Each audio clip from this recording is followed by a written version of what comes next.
Now, the U.S. Vice President Kamala Harris says the atrocities that were meted out to her ancestors during the slave trade era cannot be glossed over and forgotten. Speaking after going through the door of no return at the Cape Coast Castle, she indicated the scars of that era must push humanity to fight for the right of each other and, more importantly, support one another.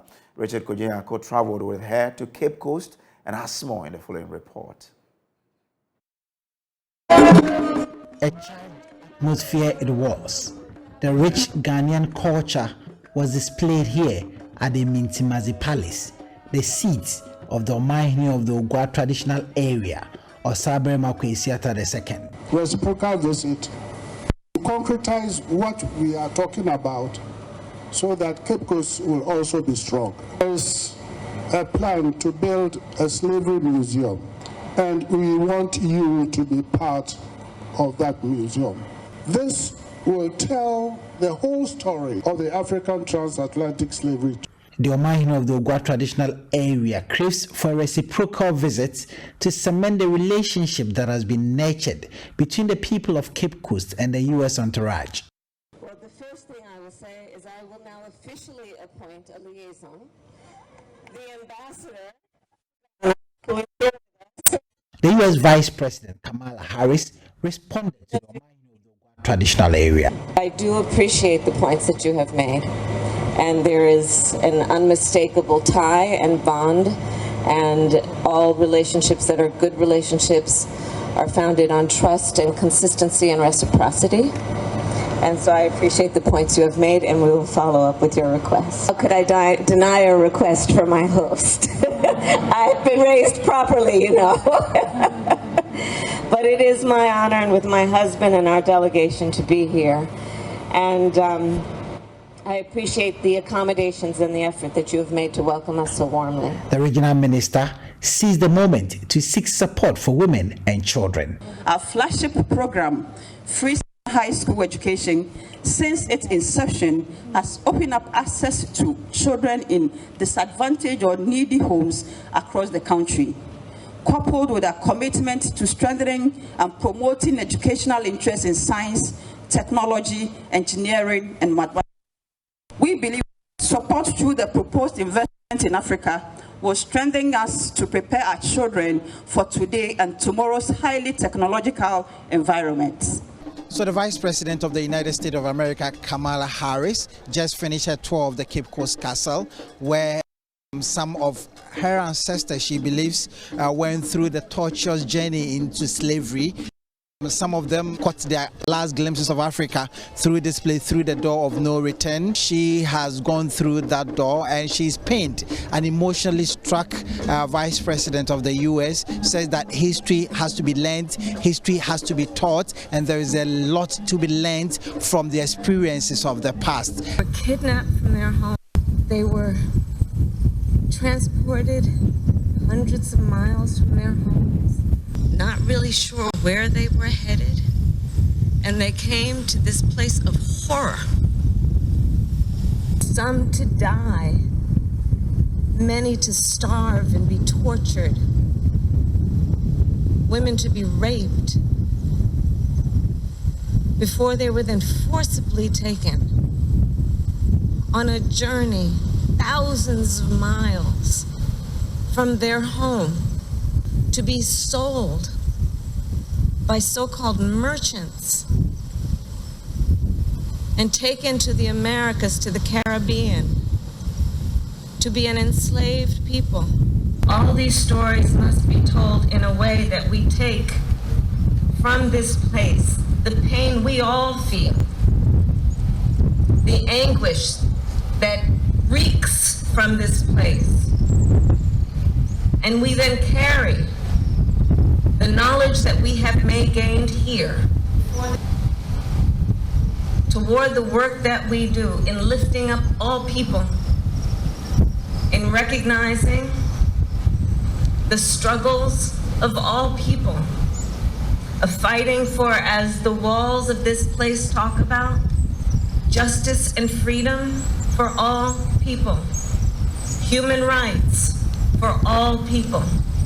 So that's what I take from being here.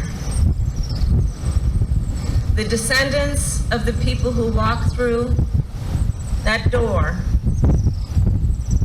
were strong people, proud people, people of deep faith, people who loved their families, their traditions, their culture,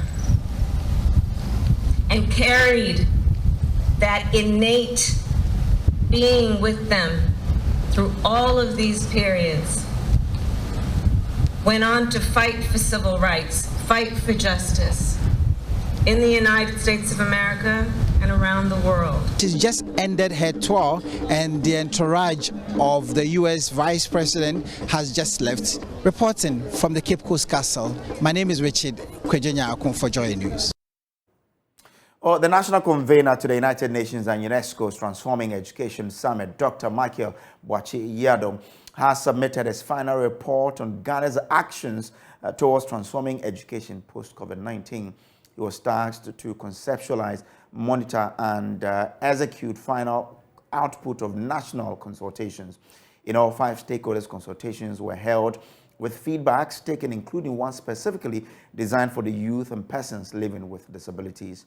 His tenure in office has elapsed and demands he presents a final report. Samuel Mbra has more.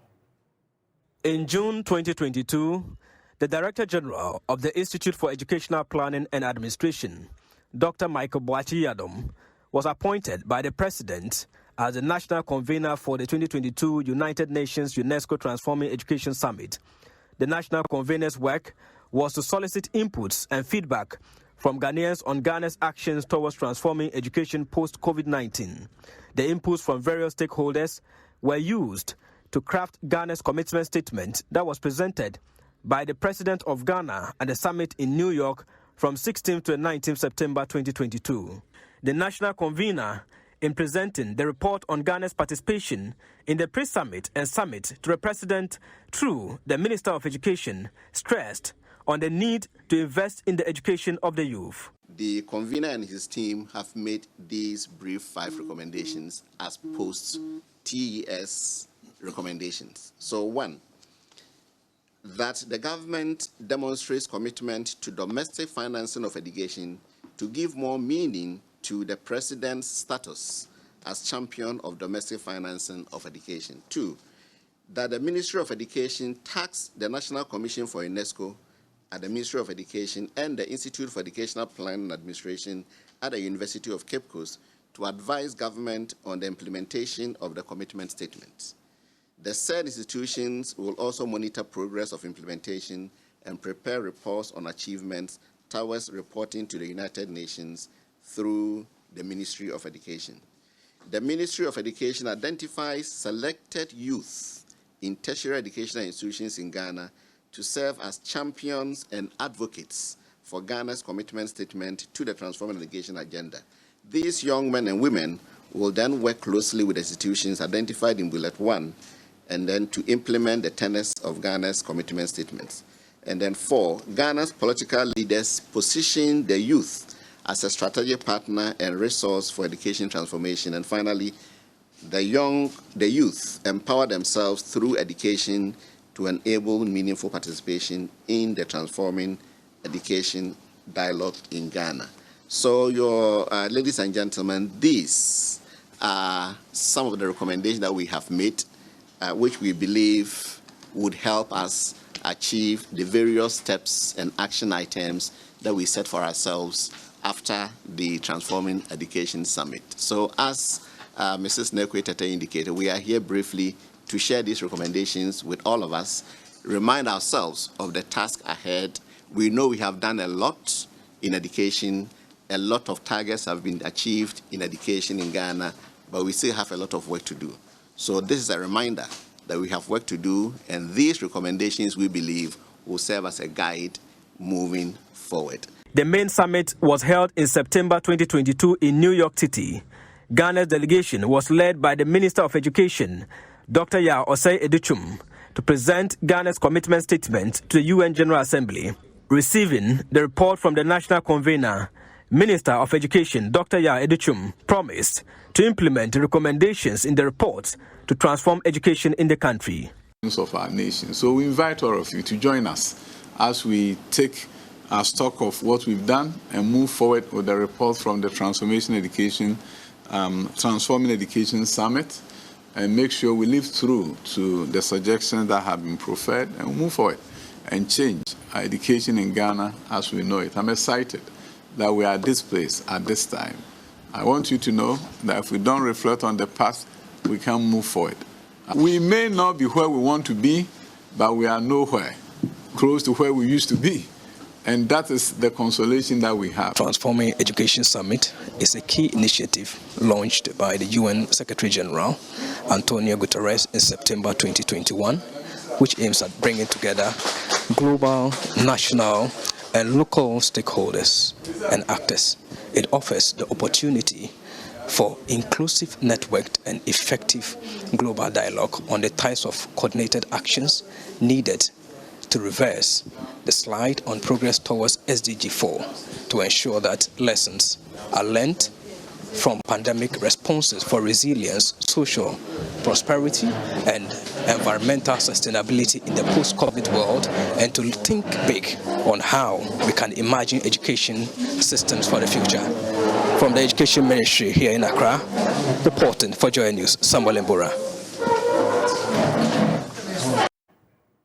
Now, maternal mortality still remains one of the major challenges confronting healthcare delivery in the Ashanti region. The region recorded 181 maternal deaths in 2022, representing 22% of the 875 mortalities recorded nationwide in the year.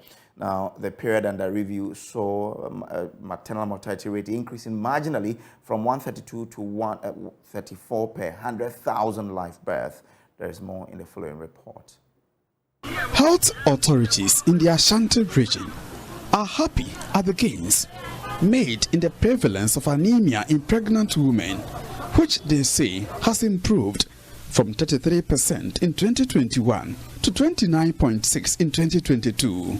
Measles, rubella immunization and proportion of deliveries attended by trained health workers also saw an improvement over the period. The same, however, cannot be said of maternal mortality rate, which saw a marginal increase from 132 to 134 per 100,000 live births. The region recorded 181 maternal deaths in 2022. Ashanti Regional Health Director Dr. Emmanuel Kojo at a 2022 review conference said eclampsia and postpartum hemorrhage accounted for the maternal deaths. The theme for this year's performance review is addressing the challenges of non-communicable diseases through awareness creation and capacity building. The region purposely selected this theme due to increased mortality and morbidity and loss of productivity associated with non-communicable diseases, especially cancers, diabetes, hypertension, cardiovascular diseases, and chronic kidney diseases.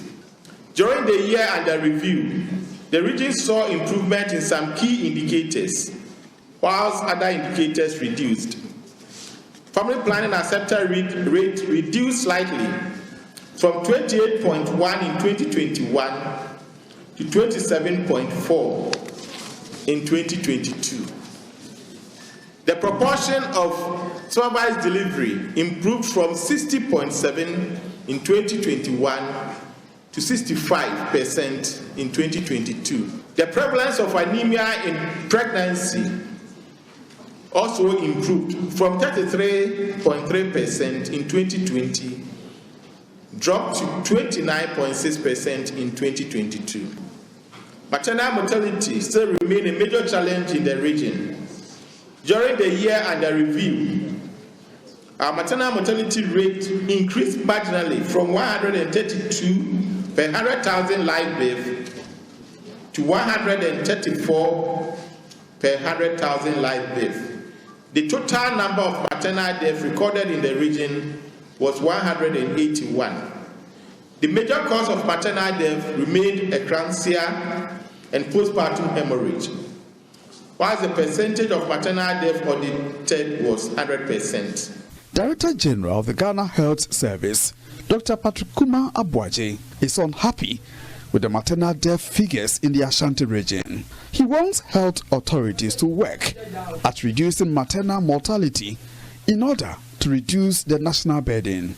Ashanti is big.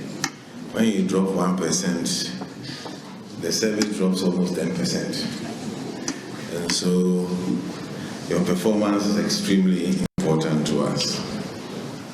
Institutional maternal mortality decreased from 111 to 102 per 100,000 live births, reducing, and I believe that is probably one of the lowest we've ever recorded since we started recording institutional maternal mortality ratios. The number of total deaths reduced from 875 to 809. And remember, Ashanti alone contributed 181. So it means that there's more work to be done. If you did 90, we'll be doing much better. Meanwhile, health authorities announced the Sewia Regional Hospital, which has been completed and handed over to the Ghana Health Service, will start operations in the last quarter of this year. Dr. Tinkren also announced 2 infectious centers at the Kumasi South and Sewia Regional Hospitals will soon start operations. From Kumasi, for JoyNews, Oyementiwia reporting. Let's stay in the healthcare sector because the Upper West Regional Health Director, Dr. Damien Punguyiri, stated that the refusal by nurses and other critical health workers to accept postings to rural areas has affected fair distribution of health workers in the region. He stated that despite the service rolling out incentive systems to attract workers to such areas, majority of the staff have refused postings to rural areas, thereby affecting impacting the health delivery in the region. However, JoyNews' Upper West Regional correspondent Rafiq Salam reports that there's an increment of the number of doctors from 58 to 93 in 3 years, thereby reducing the doctor-patient ratio in the region. The 3-day 2022 Annual Health Sector Performance Review meeting of the Upper West Region affords stakeholders the opportunity to take stock of what transpired during the year under review, exchange ideas, document lessons learned, and chart the way forward in the realization of improved health outcomes in the region. Upper West Regional Director of Health Services, Dr. Damien Punguyiri, laid bare plethora of programs embarked on during the year under review.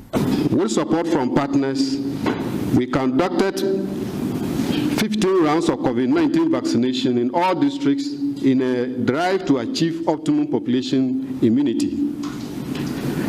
The region successfully responded to 2 new public health emergencies, that is yellow fever outbreak in Wa East and Sisala West districts, and monkeypox virus outbreak in the Wa municipality. As a region known for seasonal meningitis outbreak, we continued with capacity building of staff on meningitis surveillance and also strengthened supportive supervision at all levels.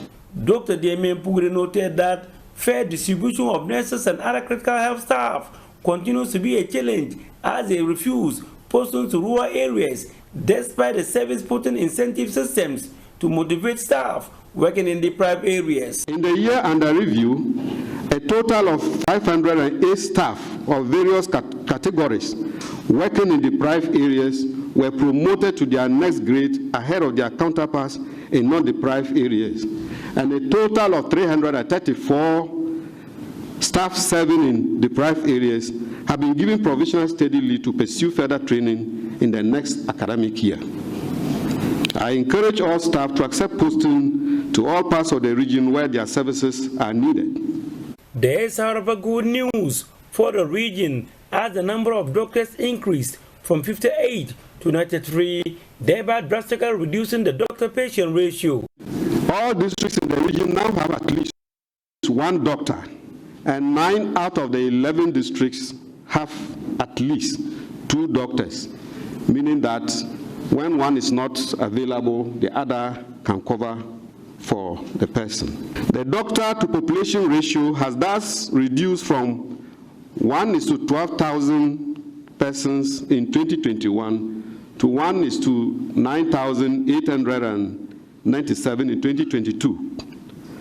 I would like to use this opportunity to commend the Director General of Ghana Health Service for allowing the region to use its quota to acquire clearance for doctors willing to work in the region, but who were not without clearance.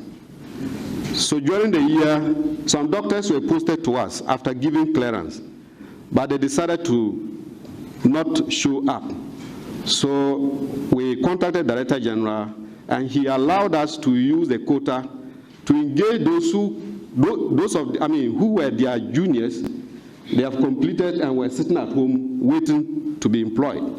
So we advertised, and they came in, and this brought in a good number of doctors to the region. If this policy is allowed to continue, Mr. Chairman, the region could achieve its requirement for medical doctors in the next few years. Akwasidae Minister Dr. Hafiz bin Sali commended health staff in the region for their dedication to duty, narrowing on the tremendous work in the region by the medical director of the Akwasidae Hospital, Dr. Robert Amisia, and the Akwasidae Director of Health Services, Dr. Damien Puiri. Dr. bin Sali reiterated the commitment of the government in working to expanding quality healthcare service to the people. Government intervention in the health sector are generally commendable and have contributed immensely to expanding access to quality health service and reducing morbidity and mortalities. It is instructive that 28 tricycle ambulances were received from the Northern Development Authority and have since been distributed to some health facilities to strengthen referral system, especially in moving patients from hard-to-reach areas. President of the Akwasidae House of Chiefs, Nadomale Dukumuni, commended the government for initiating the Agenda 111 Hospital project, which he said created an unparalleled opportunity to transform the country's healthcare system. I will, however, appeal to His Excellency to put in a word to ensure their timely completion.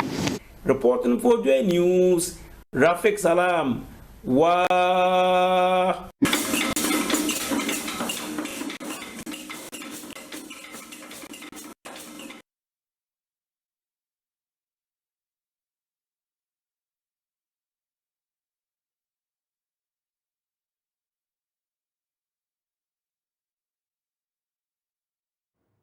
Now, festivals play an important role in upholding the culture, traditions, and heritage of a people. They also special moment for families and people in communities to reconnect and build social ties.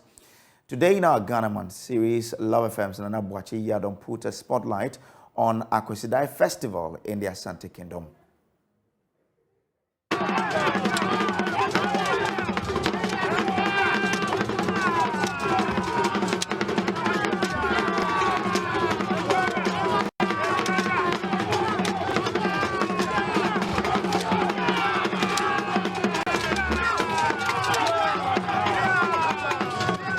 The Akan traditional calendar is divided into 9 parts with 6 weeks in each. The celebration of this period is what is referred to as the Akwasidae Festival, comprising the Akwasidae and Ewukudae.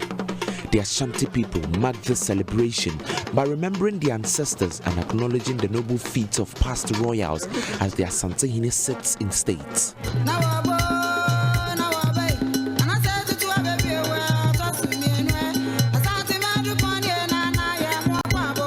Akwasidae is a very important occasion in the Ashanti calendar. During this period, we see a united Ashanti kingdom. Join me, let's get into the Menchia Palace and learn more about the Ashanti kingdom.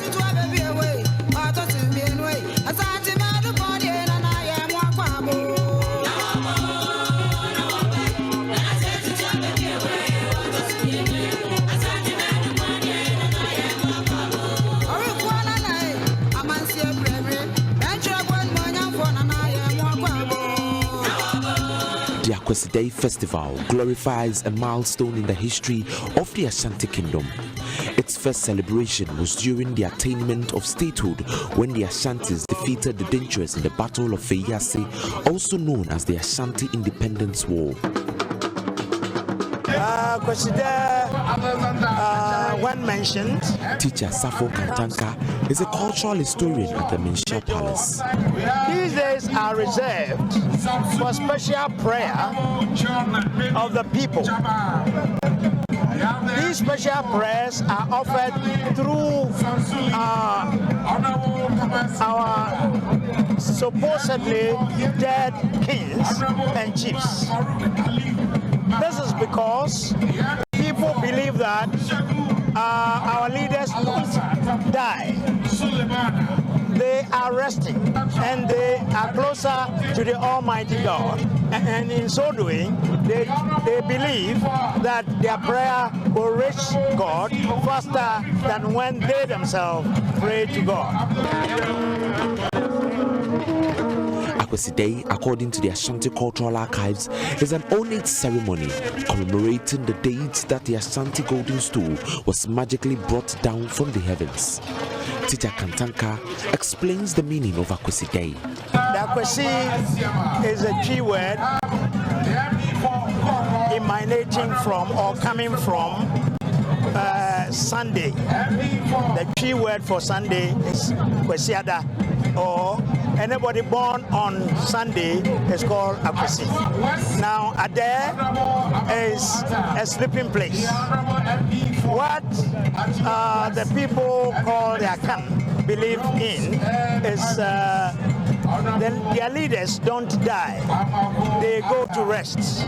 So these days are reserved as a day of remembering our fathers or our forefathers who have gone to sleep. A number of sheep are slaughtered as part of that place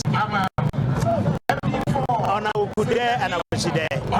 And these are used to prepare food for the living. And certain portions of the meat are selected to prepare special meal for those in the spiritual world. It is believed that they come out to partake in the feasts which take place on Akwasidae and Akwasidae in spirit. And theirs are put at special rooms called Nkomyafieso, or where the black stools are preserved in honor of chiefs that have passed on.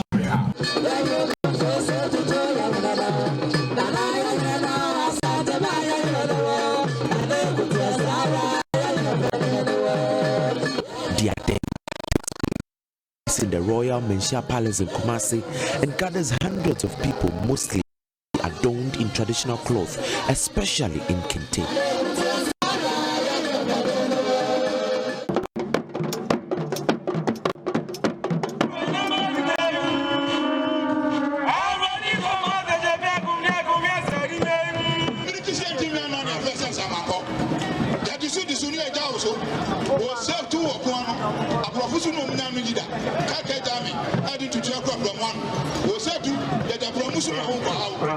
During the festival, the rich cultural heritage of the Ashanti people is displayed to attract local and foreign visitors. Ashanti is a union. Day in, day out, some smaller chiefs are promoted to the status of paramount.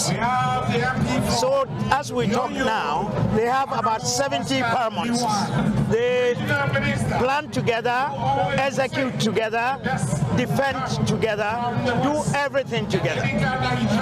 So in such occasions, they are called upon to come and stand behind the leader, that is the Asante Hene, to support him and do whatever he's doing. On this occasion, chiefs and queen mothers displayed their rich culture. The display of golden artifacts is a common feature during this period. All the decorations you see around the chiefs and the kin in particular have meanings, have names, have philosophy behind it. And it is a collection of all what his forefathers have done and what he has also added. So in such occasions, he showcases all of them to tell the world that what I inherited are still with me. Yeah. And that is what I've also been able to add. So we can see all the chiefs moving to Ashanti, going there, they bow before him, they pull their cloth back to their hands a little bit, and then they koto. What does that mean? Yeah, it's a humility. Ashanti is not the one being kotoed to. It is the stool, the symbol of authority. So the bowing to the authority, the symbol of authority, and Ashanti is the symbol. He represents the symbol, and the symbol is actually everything is almost spiritual, which you cannot see with your eyes. So what you see with your naked eye is the king himself, the Ashanti, as a representative of all the religious activities going on. The Akwasidae Festival attracts people from all walks of life to the Menchia Palace in Kumasi. Beautiful culture displayed here at the Menchia Palace. Memao Ade Tochi, they respond Ade Intoye.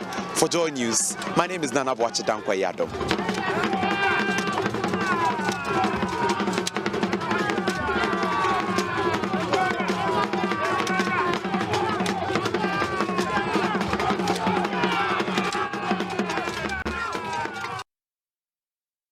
And from Akwasidae, let's talk about climate change, because the Institute for Nature and Environmental Conservation, INEC, has begun an ambitious project to restore degraded 300 hectares of degraded land. Now, the program's goal is to restore degraded ecosystem services while improving livelihoods, strengthening food security, and building resilience to climate change in 5 communities in Ghana. The program is being carried out specifically in the Ashanti regions, Asenayo Forest Reserve and Afram Headwaters Forest Reserve. It would establish a platform in 5 years and that would improve the livelihoods of about 500 smallholder farmers. There is more from Mahmoud Mohammed Nuruddin in today's series of Climate Focus. May I take it that the Assembly wishes to adopt this draft resolution? I see no objections. It is so decided.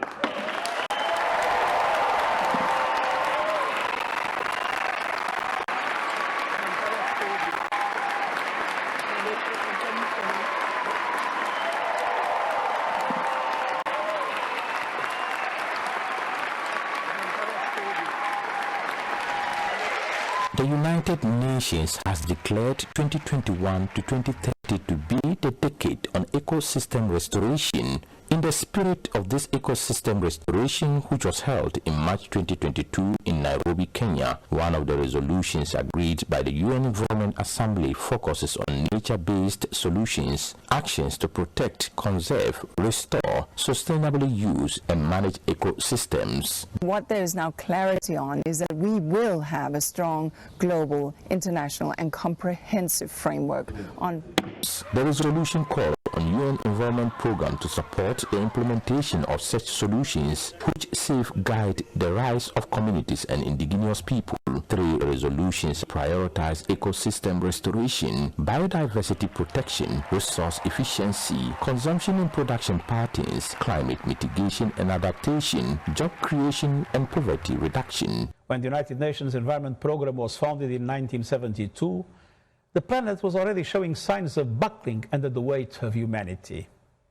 UNEP offered the world a new way forward based on a vision for a better, healthier Earth built on the pillars of international cooperation. On this anniversary, let us reflect on the urgent tasks ahead. We are nearing a point of no return, and let our successes, such as the Montreal Protocol, give us inspiration for the huge efforts that are needed now to ensure these and future generations can live on a sustainable planet. I urge all of us to support UNEP because it has without doubt demonstrated its critical role in ensuring a sustainable planet by tackling cross-cutting issues such as climate change, biodiversity loss, and plastic pollution. Today, UNEP is now at the heart of protecting the asset upon which we all rely, the environment. The world has realized that it cannot pollute its way to development and clean up later. We have a human right to a healthy environment. Youth are demanding change. Governments, cities, and regions are acting. Businesses are acting. Investors are acting. None of this was in place 50 years ago. However, before the United Nations event, the Institute of Nature and Environmental Conservation (INEC) had already passed a conservation resolution in the Farm Headwaters Forest Reserve near Abofor in the Ashanti region. Farmers who are casually planting trees speak in low tones as they clear patches of vegetation in the forest reserve. Bernard Eshon is the project coordinator. The goal of this project is to restore degraded sites across Africa. And in Ghana, INEC is one of the institutions chosen to engage in this particular project to achieve this target.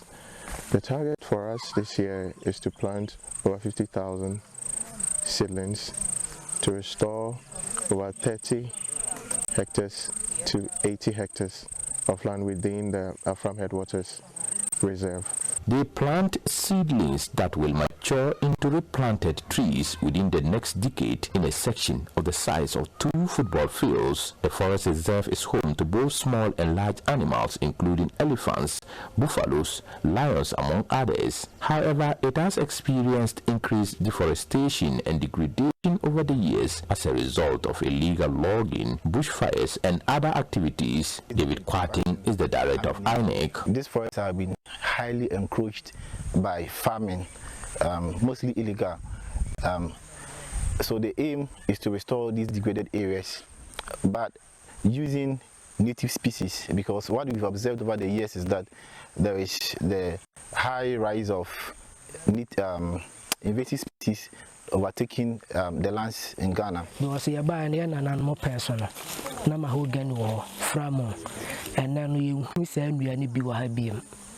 But say Yakoso, Emma Sanu Abano, yes, Atea, Abama Sanu Asaba, Amianya Son Faso.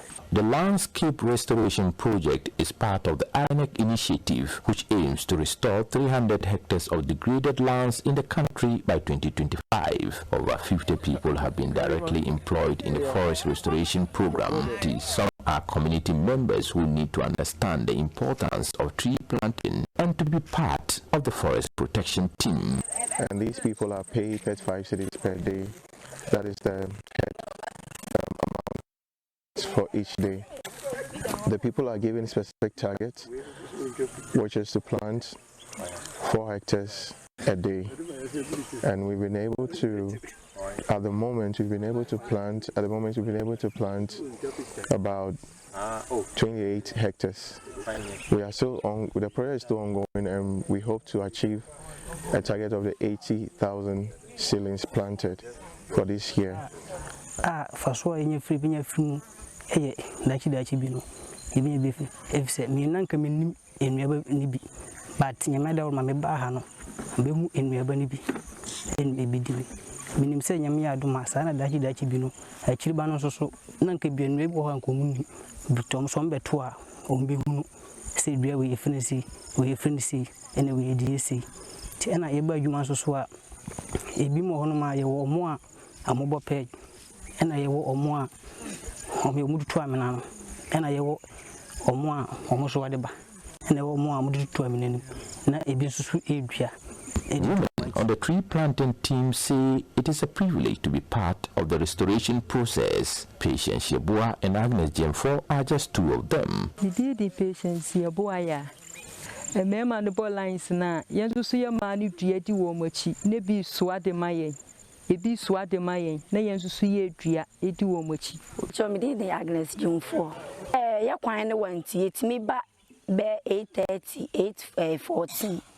Nya share a jumasi bear 9.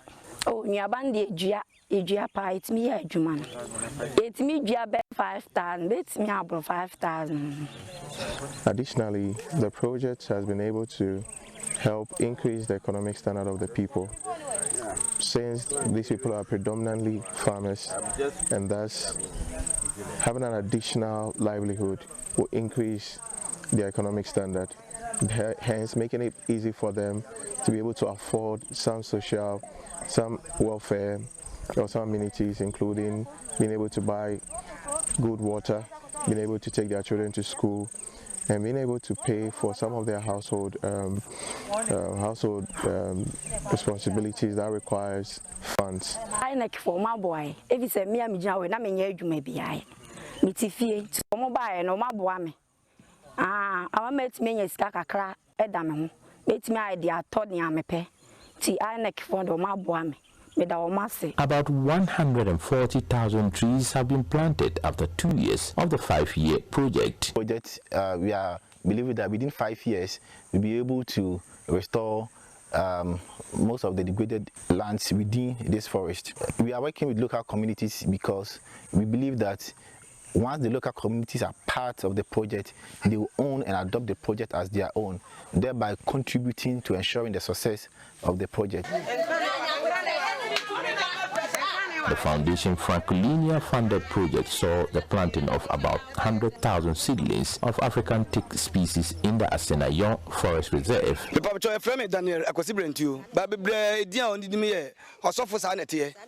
Na Mania Jimmy Papa, Dientra. Said you may ma at Mampono, Akuta Crudia Imua. Kayatobaha. Pine, Admeba, and Mabwe ye papa, and the Ekan Nana said, Mama non Suara. Jumano Niabani ye drasie, Bibia ye kama. Namasemi Nana said, Mamma Sebia, Mudu Yabasoya, and tea, more papa, Dabby, yes, some say. When Bias Mumma Dene said the Jumadia will continue. No much trust us in much like a circus yet. 10 acres, 15 acres, 20 acres, near Timia, Ginamatimia, ye Amanobano, Abba. Na Yabi Adia, ye didn't near Manum, ye Mofro on equal schools, so yet me a day, Adia Bowan, Amoaconkai. I'm Dane Pepra, technical officer in charge of Ashanti Forest Reserve. We are happy to have this 10-hectare Pericopsis lata plantation here. When the project came, it helped us to understand the growth rate of the Pericopsis lata and how it does well according to the different spacing regime we have it. When my assessment, I'm satisfied about the success rate of the. We have recorded about 50% growth success rate, so I'm happy that the project have been. But some of the problems we are having is. It's about the farmers. Some of them, after doing collecting the farm, they abandon the farm and they don't do it. That is one of the main problems I have here. Other than that, we could have recorded about this 80% growth rate or success rate. And also, some of the places are very swampy. Some of the places are very swampy. So, by being swampy, the farmers also rejected the area. According to Olivia Hansinger of the Swiss-based Foundation Franklinian, forests store a significant amount of carbon, which will aid in the fight against climate change. What is important to know is that actually there is 60,000 species of trees worldwide. So trees are absolutely key species in the ecosystem. So they provide the habitat for all the biodiversity that depend on them, and it provides even more than that. It provides also a lot of ecosystem services for the people, for the local community. If you have a healthy forest with diverse trees, it will be resilient. So that was Mohammed Mahmoud Nuruddin's report for our Climate Focus series today. We'll take a quick break. We'll be back with business. Do stay with us.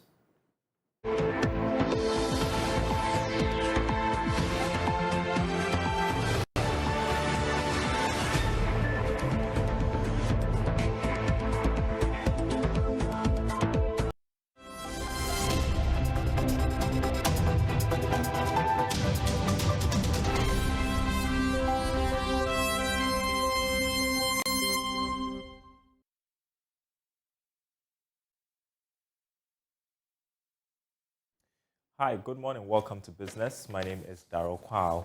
EcoBank Ghana is poised to deepen financial inclusion through its product, the Express Plus initiative.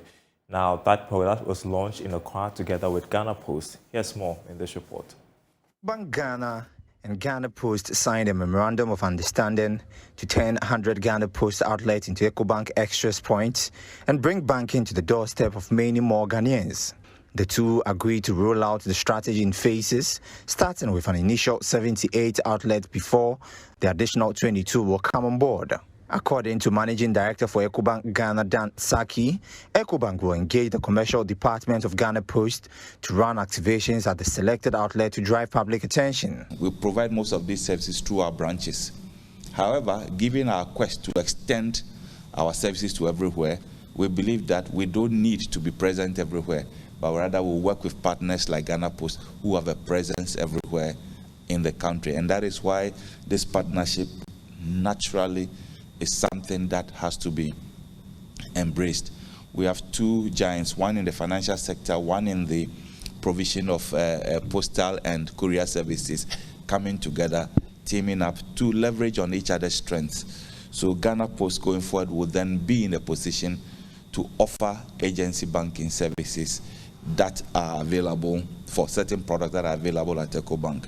Speaking to Joy Business, Deputy Managing Director of Ghana Post Company Limited, Kweku Tebi Amponsa, said Ghana Post is working hard to increase revenue, and such strategic collaborations in agency banking are critical to that effort. We are looking at expanding our product portfolio from the Ghana Post points as we try to help ensure financial inclusion across the country. So we are starting EcoBank Ghana Post agency banking collaboration to make sure that people who come to our post offices to do business with us will also have the chance to do some banking transactions through EcoBank. So that's what just launched today. So any of our post offices you see X point, you should know that you can also do banking services with EcoBank. EcoBank Ghana has 67 branches with 5,000 plus express points across the country, serving over 2.4 million customers. Now, Elrano Projects and Consult has launched its modern vertical homes at Tema here in Accra. The company says it aims to give clients value for money by delivering on quality homes. Here's more in this report by Kwame Anka. The 7 projects seek to maximize space by building 7 modern vertical homes in a gated court with landscaping to support green building practices, having the clients in mind. The project offers 2 options to buyers in the form of Mirth and Verve. Mirth is a 3-bedroom home expandable to 4 and comes with a terraced roof, pergola, fully fitted kitchen cabinet, and wardrobes in all bedrooms. This option features a mini football set, which is provided as a complimentary gift. The other type, Verve, has similar features to Mirth, in addition to a penthouse provision, an elevator, a sky bar, and a rooftop pool. This type also has a mini football and gym equipment provided as complimentary gifts. Vice President of Ghana Real Estate Developers Association, GREDA, Cynthia Opuni, has asked Elrano Projects to ensure quality homes are delivered at the end of the day. So for GREDA, we are here because we want to lend our support to our fellow members, especially if somebody is willing to invest their time to construct now in these turbulent times. So we are here to applaud and encourage Elrano Projects and Consult to say that do go ahead because you're going to reap the benefits of your hard work. We're here to encourage you to use your expertise, both marketing and building technology, to see how you can deliver quality housing that will serve as an icon along the coasts of this country. And it's going to be a beacon to others. It's going to provide a template that others are going to emulate in the delivering of housing units. Council member of GREDA, Salah Kalmoni, touches on maximizing of space as cost of land rises. And the 7 is not only a special number spiritually, physically, and morally. We hope that this project moves very well. And we are very surprised that the buildings, even though they are very big and comfortable for families, You can have 3 to 5 bedroom, but the most important thing is the efficiency. The efficiency of this project is fantastic. In terms of bedrooms, every bedroom is a master bedroom, washrooms, and in here it's amazing. You can put 7 houses in 2 plots. And we need more of these things in Ghana, because as land prices becomes very expensive, we need to have more efficiency. And I'm happy the architect was much able to do this. Meanwhile, Managing Director of Erana Project and Consult, Reverend Elvin Lakai, believes partnership is an important piece that is missing in the real estate space. What we've launched today is also the consortium model, which I'll call the real estate hub, where we have currently Orano has reduced staff from over 40 people, we dropped to 15, and now we're only 3 staff members. What do? We only facilitate real estate specialists, real estate consultants and professionals. That's all we do. So the designs were done by someone, the marketing is being done by someone, and that's the whole idea. So the way forward now, I think, in the real estate sector is partnerships, because we all have something we can offer. Somebody has a plot of land but doesn't have the money. Somebody has the money but doesn't have the capacity. Somebody has the capacity, the money, but doesn't know how to get the clients. Somebody may even have all of this, is building but cannot even sell. So the partnership arrangement is what we are talking about, and we believe that as we do it together, we would all be able to benefit from the manifold blessings of real estate and profits. For the brains behind the name, 7 represents perfection. First National Bank Ghana and Deloitte were present to lend their support.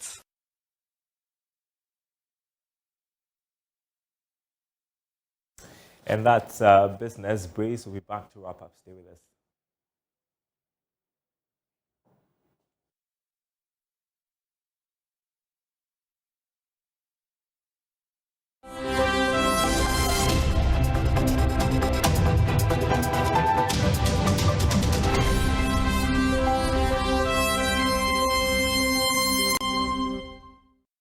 And that's our bulletin for you for today. There is more news on myjoyonline.com. My name is Samuel Kojo. Do enjoy the rest of our shows. Good morning.